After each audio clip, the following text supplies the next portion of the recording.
ঐ মই কৈ আছো জুবিন গাৰ্গে এইটো কবিতা নহয়, এইটো মোৰ মনৰ কথাখিনি আছে ইয়াত। আচলতে সিদ্ধাৰ্থৰ মনত আছিল কাইট আৰু মুখেৰে ফুলি আছে গোলাপ। চ' তহঁতৰ প্ৰশ্নৰ উত্তৰটো দিবলৈ টান। আচলতে কথাটো এইটো, মই আঁতৰি অহা নাই, মোক আঁতৰাই আনিছে। বহুত কাম ৰৈ গ'ল মোৰ পৃথিৱীত। সময় পালে উভতি যাম বাৰু, অতি সোনকালে যাম। মই কৈছিলো তহঁতক মোক কিবা এটা লিখি দিওঁ, সেইটো সময়ৰ লগত মিলি যায়।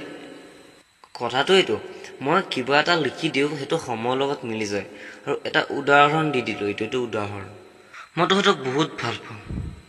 আচলতে শ্যামকানু সিদ্ধাৰ্থকো ভাল পাইছিলো, সিহঁতে পানীৰ তলৰ কাঁইটহে ওলাল। মই কেতিয়াও কাৰো প্ৰতিশোধ লোৱা নাছিলো, লোৱা নাই আৰু নলওঁ।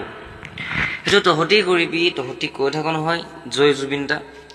জয় জুবিনদা নহয়, কৰ্মক জয় কৰাটো, দায়িত্ব জয় কৰাটো এয়া আচল কথা। আচলতে কথাটো এইটো যে মই ইয়াততো পুৰা ৰজাৰ দৰে আছো।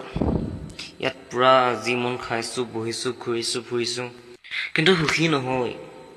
আকৌ উভতি যাম মই, এয়া জুবিনৰ প্ৰতিশ্ৰুতি। হয়তো মাজুলীৰ মজিয়া, যোৰহাটৰ এখনি সৰু ঘৰত, নহ'লে বেলতলাতো জিৰণি ল'বলৈ মোৰ মন। এইবাৰ গৈ মই ইয়াতকৈ দুগুণ উৎপাত কৰিম। মনত ৰাখিবি, মই যি কওঁ সেইটো সময়ৰ লগত মিলি যায়।